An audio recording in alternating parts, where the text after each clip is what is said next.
हर श्री भगवतेभ्यो नमः। ओम नमो भगवते वासुदेवाय। कैसे हैं आप लोग?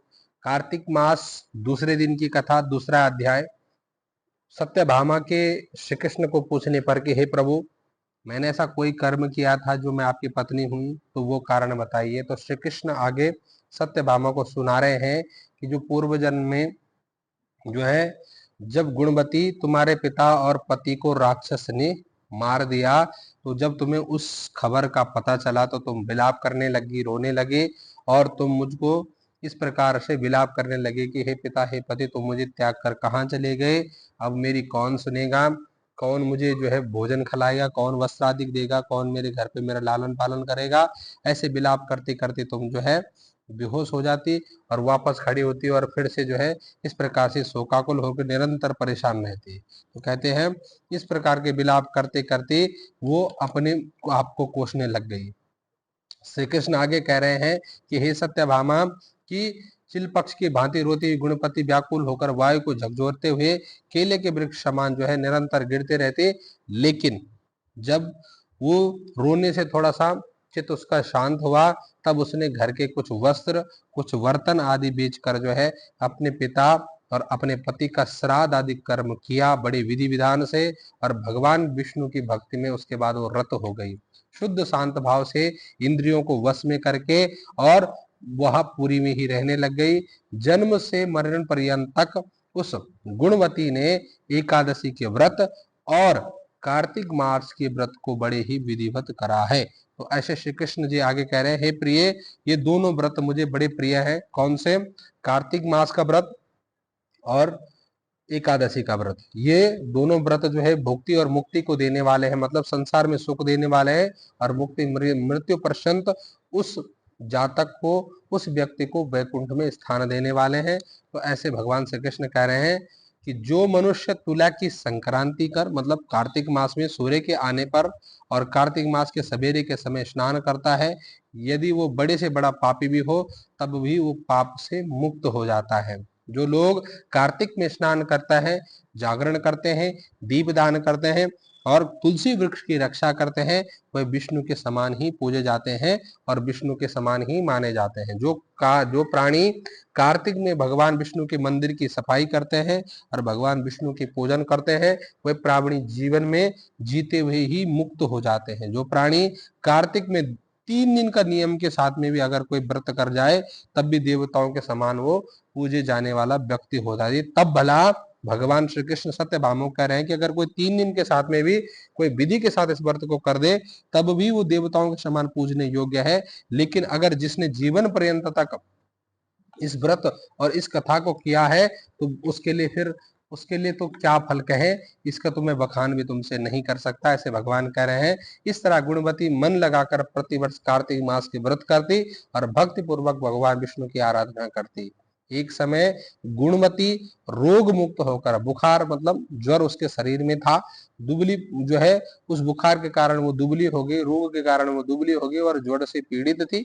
इस दशा में भी उसने धीरे धीरे गंगा का स्नान जो है एक दिन करने गई, और गंगा में जैसे ही डुबकी लगाई तो ठंड के माहाने उसका शरीर कांपने लग गया। जैसे शरीर कांपा तो उसको आसमान से दिख गया एक विमान आते हुए, और उस विमान पे उसने देखा कि विष्णु रूप धारण करने वाले पार्षद विद्यमान हैं, जिन्होंने शंख चक्र गदा पद्म लिए हुए वो जो है उस अप्सराओं से शोभित उस विमान पर उस गुणवती की तरफ वो विमान आ रहा है।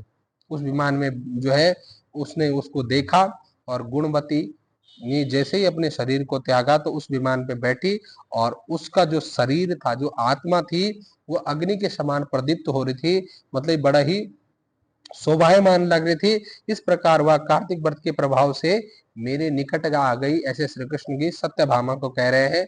आगे भगवान श्री कृष्ण कह रहे हैं कि उस समय बाद जब वह ब्रह्मादि देवताओं की प्रार्थना से मैं इस लोक में आया, कुछ समय बाद जब मैंने श्री कृष्ण का जन्म लिया, तब मेरे साथ मेरे गण भी आए।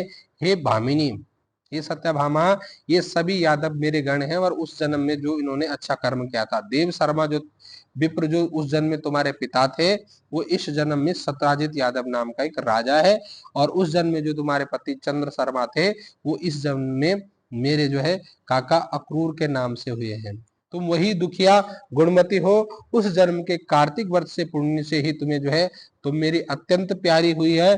और उस समय मेरे मंदिर के द्वार पे जो तुमने तुलसी का बगीचा लगाया था, उसके कारण तुम्हें इस जन्म में मैंने तुम्हारे घर में कल्प वृक्ष जो है स्वर्ग से लाकर तुम्हें दिया है। और इस कल्प वृक्ष की छाया से आदमी कभी बूढ़ा नहीं होता और कभी उसकी मृत्यु नहीं आती। तुमने तो जो पूर्व जन्म में कार्तिक मास में दीपदान दिया था, उसी पुण्य से तुम्हारी देह बड़ी शोभायमान, बड़ी सुंदर तुम दिखती हो, क्योंकि तुमने पूर्व जन्म में जो है दीपक का दान दिया है। तो भगवान कह रहे हैं कि उस समय तुमने जो व्रत आदि का पति स्वरूप भगवान को अर्पण किया, उसी कारण मैं तुम्हारा इस जन्म में पति हूं और तुम मेरी भार्या हो। जन्म से लेकर मरण पर्यंत तक ऐसे श्री कृष्ण भगवान कह रहे हैं कि तुमने जो कार्तिक वर्ष किया है, उसके कारण तुम्हारा और मेरा वियोग कभी हो नहीं सकता। इस तरह जो मनुष्य नियम के साथ में कार्तिक मास का व्रत करते हैं, वे सब मेरे पास रहते हैं और मेरे ही समान वो प्रिय हो जाते हैं। नाना प्रकार के यज्ञ दान व्रत तप करने वाले प्राणी को जो फल प्राप्त होता है, वह फल कार्तिक मास का षोडशांश भी नहीं। मतलब कई प्रकार के व्रत कर लो, तप कर लो और दान कर लो, यज्ञ कर लो, लेकिन वो सारे मिलाकर इकट्ठे कार्तिक मास का षोडशांश भी नहीं होता। इसमें लिख दिया, भगवान श्री कृष्ण स्वयं कह रहे हैं कि वो कार्तिक मास के षोडशांश के बराबर भी नहीं है। अपने पूर्व जन्म के पुण्य के प्रभाव का वृतांत सुनकर सत्यभामा बड़ी प्रसन्न हुई और श्री कृष्ण के चरणों में जो है गिर पड़ी और भगवान श्री कृष्ण से जो है हर प्रकार से उनकी वंदना कर गई कि विश्वेश्वरम त्रिभुवनैक निदान भूतम कृष्णम प्रणम्य वचनम निजगात सत्या।